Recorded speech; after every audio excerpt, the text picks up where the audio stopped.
Hi guys, Jurassic Junkie here, and this week I got to level 30. Welcome to the Friday Night Rant.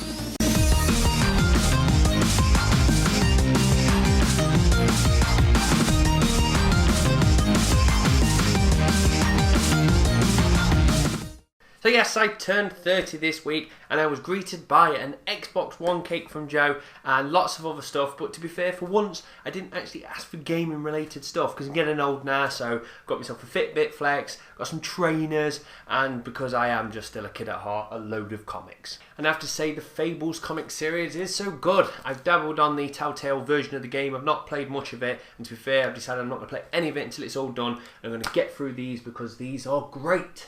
But going from comics, let's jump into some gaming news. And the first thing I want to talk about, the thing the internet has lost their mind, is Facebook and Oculus Rift. Now, for anyone who doesn't know, the backstory of Oculus Rift is it was a Kickstarter campaign. So they went out and said, could you please give us money and we'll make this device. If you give us so much money, you'll get a device. And everybody's fallen in love with the Oculus Rift. Everyone that's got their hands on the dev kit says it's amazing. A lot of developers have said this is a great piece of technology. And it's been going great for the Oculus Rift. But the news has come out this week that the big old Facebook has decided to go, that looks a good business, we'll buy it. And decided to purchase it for $2 billion. Now this has caused a load of problems on the internet because as we know, the internet is full of opinions and some of them are just people crying for the sake of it. But I do want to actually say my 2 cents on this. Now first of all, the bad side, the reason why people hate it, and I can actually understand this. The thing is, the guy who made this actual piece of technology and says to the people at Kickstarter, could I please have some money, let's have some crowd surfing and we'll get this up and going. So people have actually taken money out of their pockets and handed it to the project. Now that person that owns this company has managed to get $2 billion off Facebook. Now the actual people that are working on the project are still working on it. It's not as if Facebook actually go, this is ours now. They just own the business and the business is continuing as normal. But the thing is that has annoyed so many people in particular is they've gone, I haven't got lots of money, but here is a bit of cash. And the guy's taken the cash and then gone, oh, and sold his business for $2 billion. So a lot of people are even going to the point where they say they want their money back. Saying it's not fair that you've started off a project and then flipped it for a lot more money. Now that I can kind of understand because you are giving it to a small indie group and next minute they are billionaires. So that side of things I can understand. Now let's go to the middle ground, the murky area. The original idea was this is going to be for the indie, the hackers, the people that like to make code and they can make stuff for it, and now it's gone to Facebook and they're saying we think the next step is going to be social media. Now I don't understand where social media comes into virtual reality.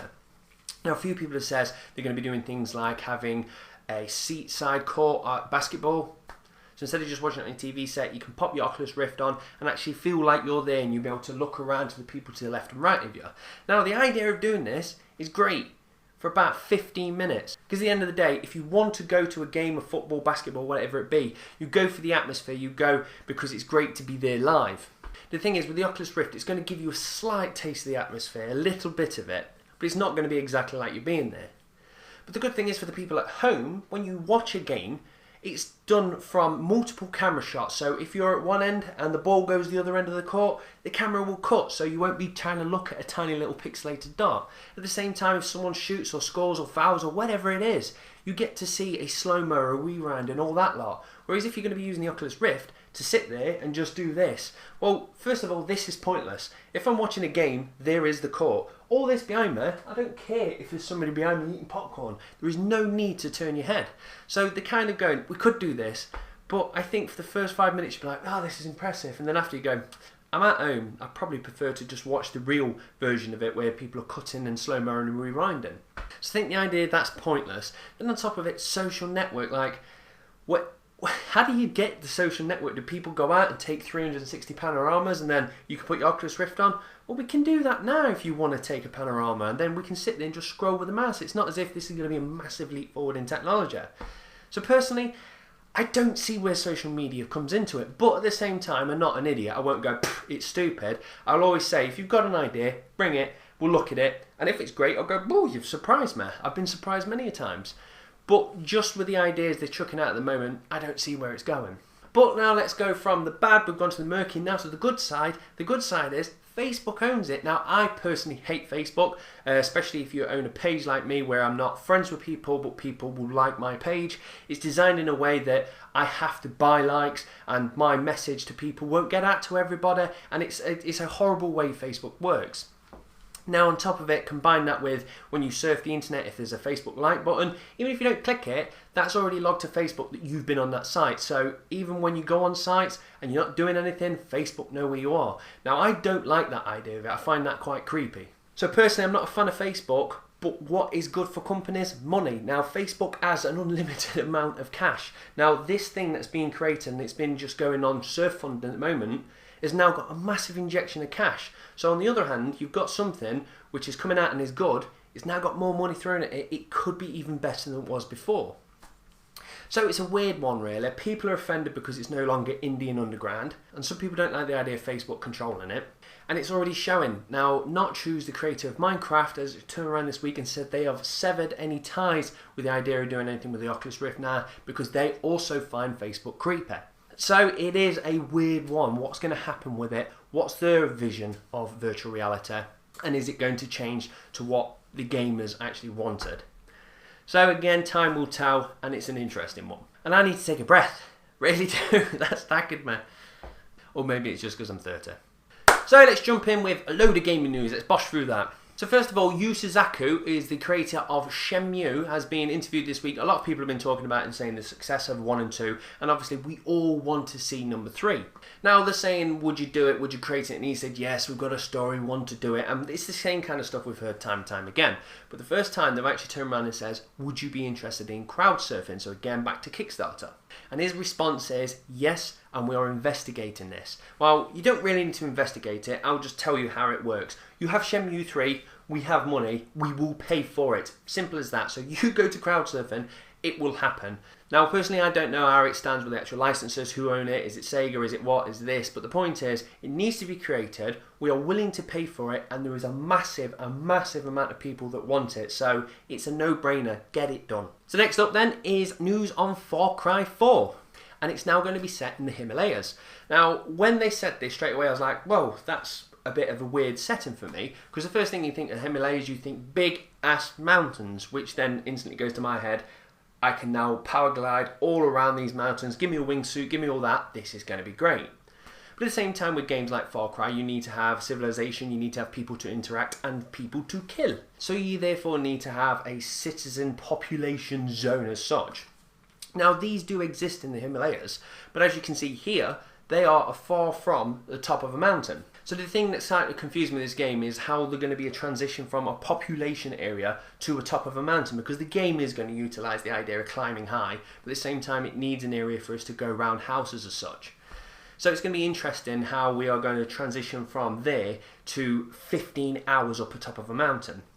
But personally, I am not scared one bit, because I have faith in that team, and I think Far Cry 2, 1, 2, 3, even though they didn't do 1, they've all been amazing. I've enjoyed them all, and I really did like 3. So I'm definitely going to be purchasing 4. I just cannot wait to see some trailers to see how glorious this map is. So next up then on the rumour mill is The Last of Us will be making its way to the PlayStation 4. And to this news I say yes bloody please, because Last of Us is one of them games I sadly haven't got to play. Now I had a PlayStation 3, I've owned every console to date, but the thing is with the PlayStation 3 it got to a point where everything that I wanted to play was on both Xbox or PlayStation, and there wasn't any major exclusives coming for PlayStation 3, so I decided to sell it, and that's when Last of Us got announced. And I've decided that I will buy PlayStation 3 back, because the thing is, these units are getting cheaper and cheaper, and I thought when it gets around to about 40, 30 quid for a PlayStation 3, I'll buy it back and play Last of Us. But the idea of bringing it to this PlayStation 4 for me is a great way for me to be able to play it without pushing additional hardware. So yes, definitely, please bring it to the PlayStation 4, because I do want to play that game. So then moving quickly over to The Witcher 3, and it's been delayed. Now this was scheduled for September of this year, and I was also excited for it, but sadly it's been pushed back, but I do not care the slightest. I would have loved to be able to play it in September, but The Witcher is such a damn good franchise, as you can see here. As you can see here, it's a good game. Well, I don't know why me pointing to him justifies that it's a good game, but just take Jurassic Junkie's word, it's a good game. So yes, I cannot wait to play this game, and if they decide to delay it, I respect it, because CD Projekt are really good with what they do.